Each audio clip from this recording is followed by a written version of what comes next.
একটা আমি ভালো একটা চাকরি করবেন, এস্টাবলিশড হবেন। আপনার মতো একটা ছেলে আমাকে বিয়ে করলেই তো হলো। আমার এত কষ্ট করার কি দরকার আছে স্যার বলেন?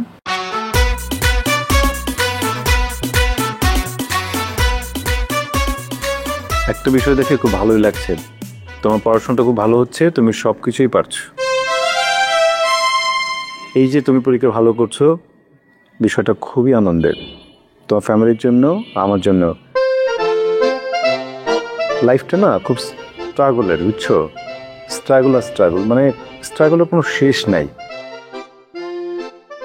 মানে আমি যখন স্কুলে পড়তাম তখন সবাই বলতো যা কলেজে যা, ভালো পড়াশোনা করে কলেজে গেলে তারপর দেখবি লাইফটাই চেঞ্জ হয়ে গেছে।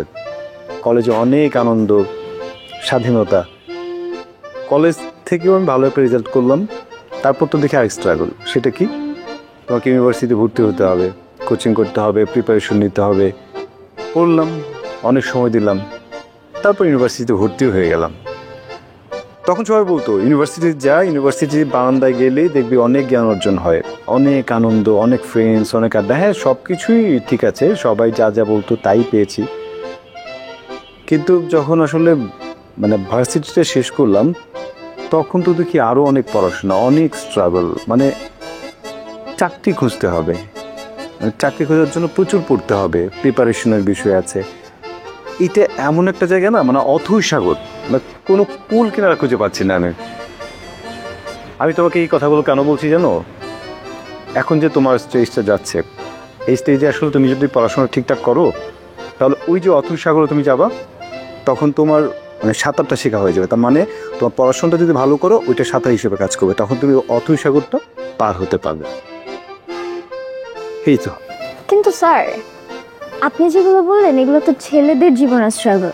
মেয়েদের জীবনে কি এত স্ট্রাগল আছে?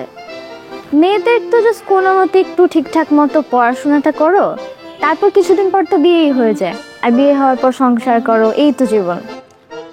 আমি তোমাকে বিষয়টা এইভাবে বলিনি, আমি ছেলে অথবা মেয়ে স্ট্রাগল বলিনি। আসলে আমি আমাকে তো উদাহরণ দিয়েছি, কিন্তু আসলে ছেলে মেয়ে বলতে না কোনো পার্থক্য নাই, কোনো বিভেদ নাই। এটা জাস্ট একটা বৈষম্য, ডাইভার্সিটি, একটা ছেলে একটা মেয়ে। না স্যার, আমি তো ঘরের বউ হয়ে থাকতে চাই। মনে করেন এই যে আপনি এখন কষ্ট করতেছেন, একটা আমি ভালো একটা চাকরি করবেন, এস্টাবলিশড হবেন। আপনার মতো একটা ছেলে আমাকে বিয়ে করলেই তো হলো। আমার এত কষ্ট করার কি দরকার আছে স্যার বলেন? এক কাজ করো, অনেক গল্প হয়েছে, এবার পড়াশোনা এবার মন দাও।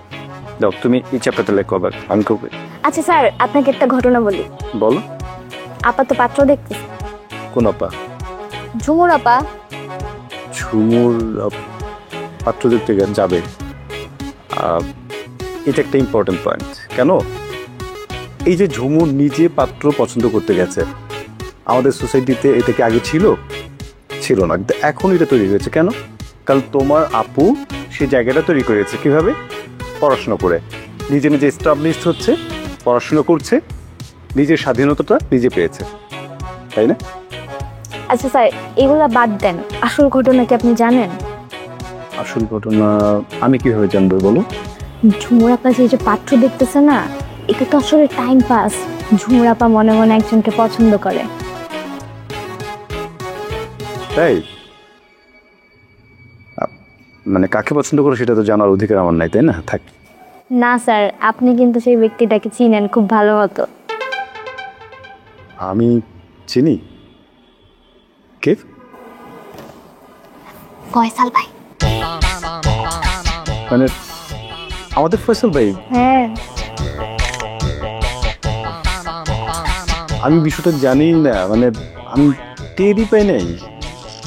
কখন থেকে? ছোটবেলা থেকে। যাই হোক, যদিও তোমার সাথে এই আলোচনাটা করা আমার উচিত না, আর তারপরেও বলছি যে আসলে বিষয়টা অবাক করার মতোই। হ্যাঁ, আমি জানতাম না। স্যার, আমি যে আপনাকে এই কথাটা বলছি আপনি কিন্তু কারো বলেন, আমাদের বাসা কেউ জানে না, আমি আর ঝুমুর আপাই জানি। ঠিক আছে, আমি কাউকে বলবো না। আর এখন পড়াশোনাটা করতে হবে। সব শুনলাম তো, অনেক কাহিনী হয়েছে, এখন তুমি আবার পড়াশোনা মন দাও, পড়ো। এই যে এটা আমার সামনেই, তুমি একবার পড়ো, তারপর আমি বুঝিয়ে দেবে।